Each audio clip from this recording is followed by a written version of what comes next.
Ah, pour le texte que je viens d'écrire, je pense pas que la gauche et la droite soient du pareil au même. Je pense qu'ils sont détestables de manière différente, complètement différente.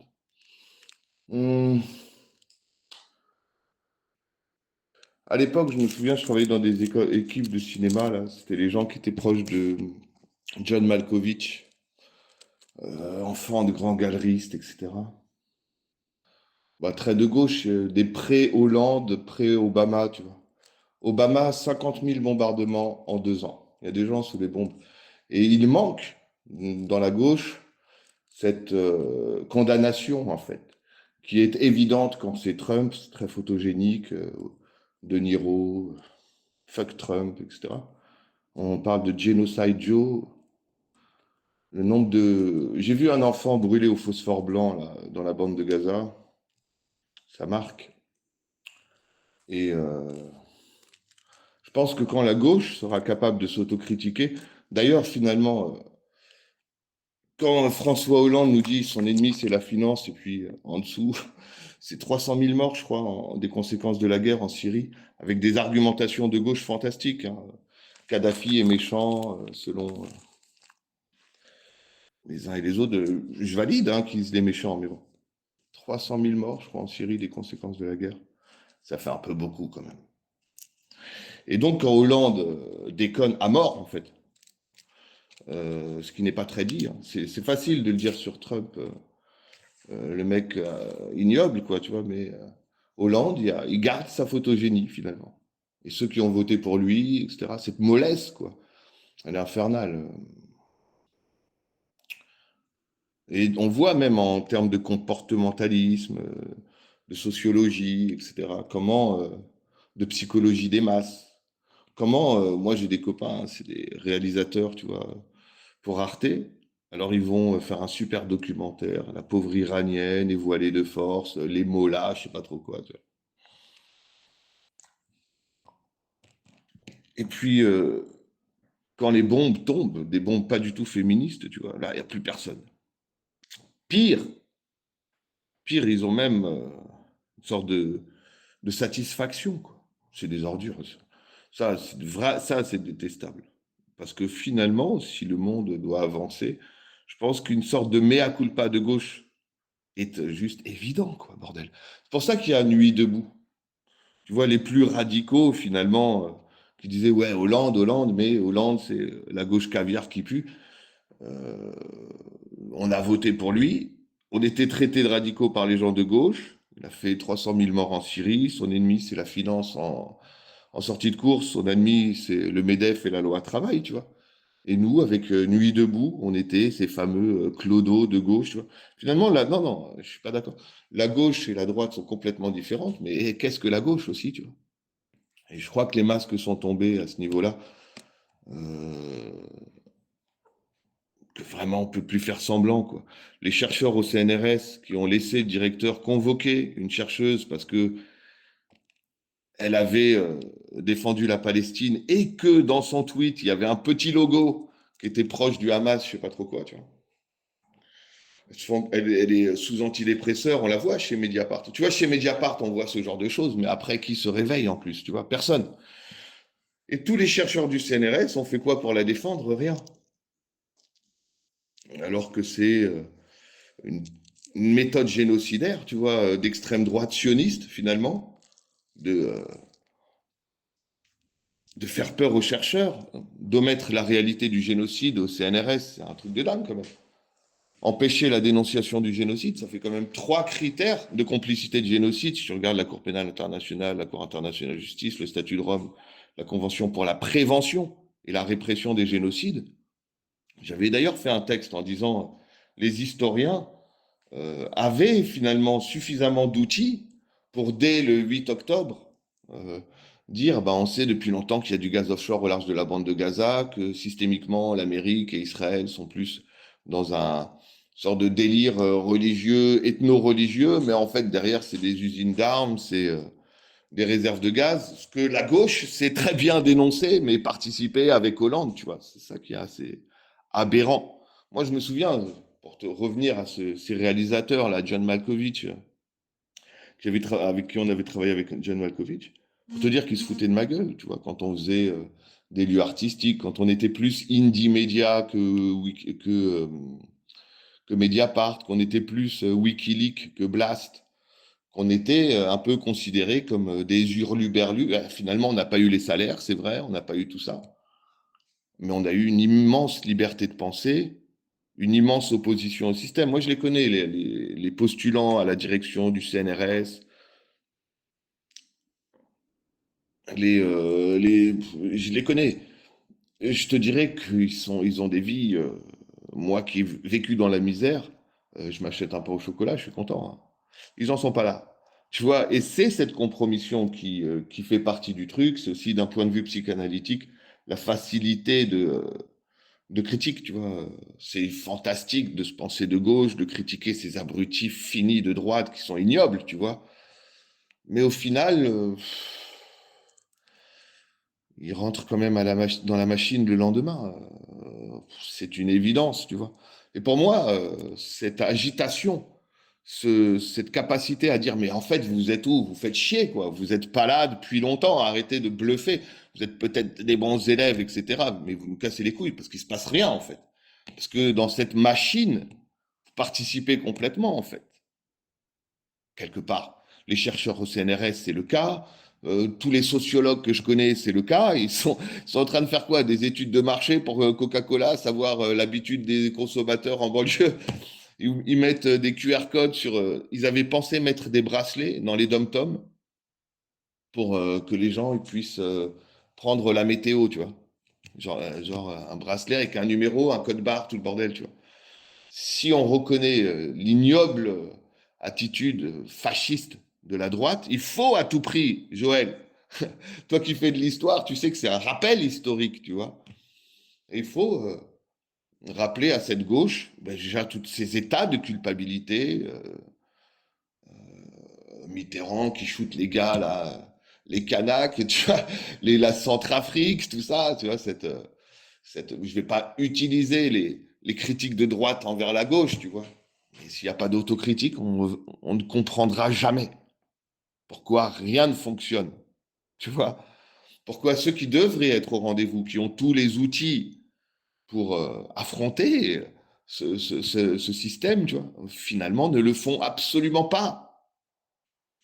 Si pour toi c'est pas évident, Joël, je te rappelle que notre professeur là au CM2, Madame Moisy, giflait les enfants. Elle giflait Carlos, elle avait giflé Nordine juste avant. Pour moi, c'est là où j'ai décroché, où j'ai dit ah non non, il n'y a plus de bon élève là, puisqu'il n'y a plus d'autorité.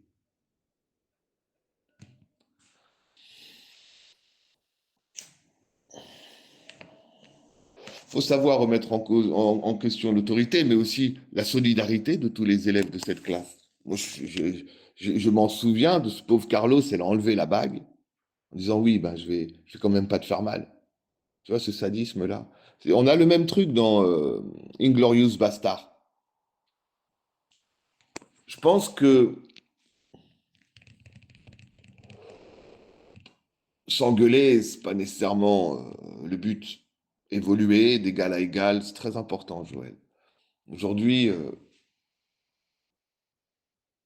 j'ai besoin, on a tous besoin d'un groupe d'élite humaniste pour sortir de toute cette merde. On parle quand même de guerre nucléaire, de génocide à Gaza, de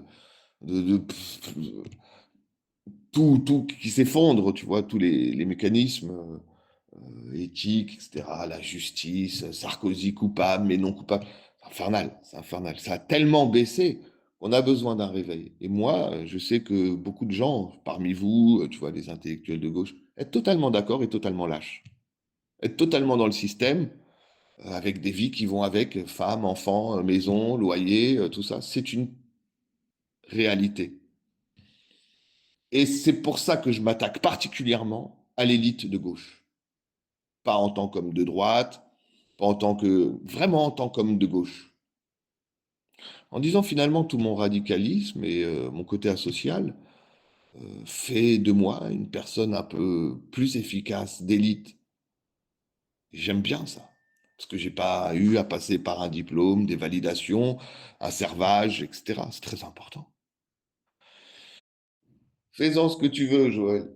Moi, j'en ai plus rien à foutre. Maintenant, je sais que devant l'urgence, je vais pas commencer à pérorer, tu vois. C'est à chacun de se réveiller, en fait. Toi, par exemple, en tant que professeur d'histoire, tu aurais dû peut-être, comme dans Empire et Fondation de Isaac Asimov, offrir, tu vois, des solutions efficaces, précognitives, tu vois. Bien sûr qu'on est dans des éléments préfascistes, etc., que l'analyse finalement de la Seconde Guerre mondiale, elle montre que l'Amérique, elle était un peu derrière tout ça, quoi, tu vois. Et que là, il nous rejoue exactement un peu le même coup, quoi, tu vois. C'est un peu chiant. Et vous auriez dû, en tant qu'historien, beaucoup mieux empêcher, en fait, la non-écriture du génocide à Gaza. Pour moi, c'est un génocide parce que, dans sa définition, établie par un juif d'ailleurs, hein, c'est tout ou en partie d'un peuple, dans la volonté. Voilà.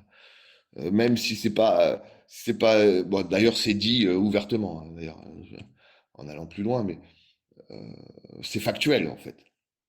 Ensuite, détruire une école, c'est détruire la culture. Détruire un hôpital, c'est empêcher un peuple de se soigner ou de donner des naissances. Tuer des femmes, bah, c'est tuer le peuple, mais c'est aussi tuer des personnes qui peuvent donner la vie. Tuer des enfants, c'est tuer des personnes, mais c'est aussi tuer la génération future d'un peuple. Et je trouve que, par exemple, la chercheuse au CNRS spécialisée dans la Shoah qui nous dit l'antisémitisme et l'antisionisme sont la même chose, sans faire une distinction entre un antisémitisme illégal et évidemment contre le sionisme d'extrême droite qui est en train de commettre le génocide, j'ai trouvé ça très mal placé. Et là, tu verras qu'elle est à gauche. Moi, je n'ai qu'une seule envie. C'est-à-dire, c'est arrêter de critiquer Trump et ses débiles. C'est trop facile. Ou Hanouna, des trucs cons, tu vois, qui sont tellement cons que ça en devient un piège. Et c'est plutôt dire à ceux qui sont censés nous aider qu'ils trahissent, en fait. Euh, Et je vais te dire, même les gens comme Aurélien Barraud et Frédéric Lordon, qui sont un peu poussifs, bon, c'est des pets secs qui sont soit dans des terrains conquis, soit qui font les kékés devant le MEDEF. Mais à l'intérieur du CNRS, quand une chercheuse dénonce le génocide et qu'elle est sous traitement antidépresseur parce qu'elle s'est faite sanctionner et qu'elle vit une immense injustice dans une dégueulasserie génocidaire globale, moi je pense clairement qu'Aurélien Barraud et Lordon auraient dû convoquer le directeur du CNRS pour complicité de génocide en reprenant les méthodes de terrorisme intellectuel, empêchement de la dénonciation et omission de la réalité génocidaire. Tu crois, franchement, Joël, que la gauche et ces gens ne sont pas très clairement en train de merder quand tu vois que cette guerre ignoble contre les Russes fait en sorte qu'il y a un embargo sur leur gaz, Nord Stream 1, Nord Stream 2, et au large de la bande de Gaza, il y a du gaz. Que les ventes d'armes se font, que l'Amérique qui avait imposé à Macron et à Merkel de commencer cette guerre, et ils lui riaient au nez, aujourd'hui sont complètement là-dedans. Les profs d'histoire de CNRS ont foutu quoi en fait pendant tout ce temps, pendant que nous on dénonçait. Finalement, je mets pas en opposition la gauche et la droite en disant qu'ils sont pareils. Je suis en train de te dire que vous êtes tous pareils en fait, comparé à notre logiciel. Et que vous le soyez avec des roses ou avec... je n'en ai rien à faire, tu vois. Fondamentalement, on peut s'engueuler si tu veux, parce que c'est vraiment un sujet intéressant. Parce qu'on a besoin de mobiliser des gens radicalement déterminés à arrêter cette hémorragie. Moi qui suis plutôt, tu vois, dans le poussif, c'était dans les terrains vagues, aujourd'hui je vois que la citadelle est en feu, tu vois, et vous êtes dedans. Et donc je vois le retard global, collectif, c'est important, c'est important. Bah, d'ailleurs, tu sais toi-même hein, que faut savoir tous se remettre en question, quoi. Dans le judaïsme, on appelle ça un tikkun olam intérieur, dans l'islam, un djihad intérieur, dans la maçonnerie, là, sa pierre philosophale, tatati tatata, tu vois. Dans la chrétienté, un mea culpa, dans la philosophie, la thèse et l'antithèse. Qu'est-ce que, qu'est-ce que c'est de gauche, tu vois? Et franchement, si tu penses que c'est, tu vois, dire que les deux sont pareils, non, non, il y a une gauche à déterminer. On le sent, hein, d'ailleurs. Je n'en ai plus rien à faire de fâcher les gens parce que les gens me fâchent en fait. Tu vois. Les gens dans leur attitude me fâchent. Quand tu vois au Festival de Cannes, ils vont mettre un défilé pour l'Ukraine, tu vois. C'est juste sidérant. C'est juste sidérant. Et en tant que, je finirai là, mais parce que là, tu vas être choqué par mes enregistrements, mais en tant que professeur d'histoire, et je te l'ai déjà dit, hein, vous avez un devoir, en fait. Je me souviens, je finirai là, j'ai un ami qui était survivant de la Shoah. Sa mère, avant Shabbat, elle préparait une grande soupe. Ils vivaient en Pologne. Et ils étaient assez pauvres, tu vois. Son père était cordonnier, il avait juste besoin d'une corde, une ficelle pour prendre les mesures. Il prenait toutes les mesures avec une seule ficelle. Et puis les gens lui donnaient un peu d'argent, avec le cuir, il faisait les chaussures, tout ça. Une belle famille. Et quand les gens, le jour de Shabbat, les familles pauvres venaient toquer à la porte, comme ça, bah, elle les faisait s'asseoir, tenait une soupe. Elle leur donnait même quelques pièces. Et puis après, c'est la tzedaka, le rééquilibrage entre les riches et les pauvres. Et même les pauvres ont leurs pauvres. Femme très généreuse comme ça. Il l'aimait beaucoup. Et puis ensuite, il s'est retrouvé dans le ghetto de Varsovie. Et puis après, il se retrouve avec sa maman et ses sœurs en train. Ils arrivent au camp, dans le camp. Là, ils sont séparés. Un homme sur le quai lui dit: T'as quel âge? Il dit: Ben, j'ai 14 ans. Il dit: Non, t'as 18 ans. Tu fais quel métier? Je fais un métier. Si, tu fais tel métier. Bon, il n'a pas compris pourquoi. Et quand il racontait cette histoire, il la mentionnait toujours, cette anecdote, parce que quelqu'un lui avait sauvé la vie. Il arrive devant Mengele. Mengele, t'as quel âge? 18 ans. Tu fais quel travail? Tiens, passe à gauche. Et ses parents passent de l'autre côté, ils lui donnent un grand pain, un grand bout de pain. Et lui se dit: Mais je ne peux pas laisser mes parents comme ça. Ma mère et mes sœurs, ils ont galéré dans le train, c'est infernal. Il faut à tout prix que je leur apporte la moitié du pain, là, c'est d'accord. Je suis riche d'un bout de pain, ma famille a faim. Il arrive à traverser le camp, exploit, il voit sa mère: Mais qu'est-ce que tu fais là, etc. Et, il casse le pain sur son genou, il lui donne la moitié. Il dit: Pars, mon fils, vite, sois béni, que tu t'en sortes, etc. Après, on sait que sa mère et ses sœurs hurlent de douleur et d'asphyxie quelque temps après. Mais bon, il est dans le camp, il vole des betteraves, il pense aux autres, tu vois. Et les gens dans le baraquement lui disent: Mais t'es fou, tout ça. Mais ils ont quand même mangé les betteraves, il était content. Il avait caché les betteraves dans son pantalon, des betteraves gelées. Et puis, un jour, le rabbin, il tombe malade. Ils vont le voir, tout ça. Et puis, ils disent: Il faut faire quelque chose. On ne peut pas le laisser comme ça. Alors ils vont faire le tour du camp avec leur chapeau et ils demandent une miette de pain à tout le monde. Et tout le monde donne une petite miette de pain, tu vois. Et donc ils remalaxent la pâte, avec de l'eau, etc. Ils font un nouveau pain. Et puis ils donnent ça au rabbin qui est content, tu vois. Il y a la beauté du blé, du pain, de la nourriture, la beauté du collectif. Chez les musulmans, c'est la Houma. Chez les juifs, c'est Averim. Bon, j'ai oublié le terme. Il est content. Et puis il y a ces deux jeunes. Un rabbin, il est content. Il voit son peuple. Les deux sont très ingénieux. C'est presque biblique, hein, ce qu'ils ont fait. C'est un acte joli. Puis après, il est mort, le rabbin, parce qu'il était trop faible, mais il a pu chanter, tu vois, pour une fête.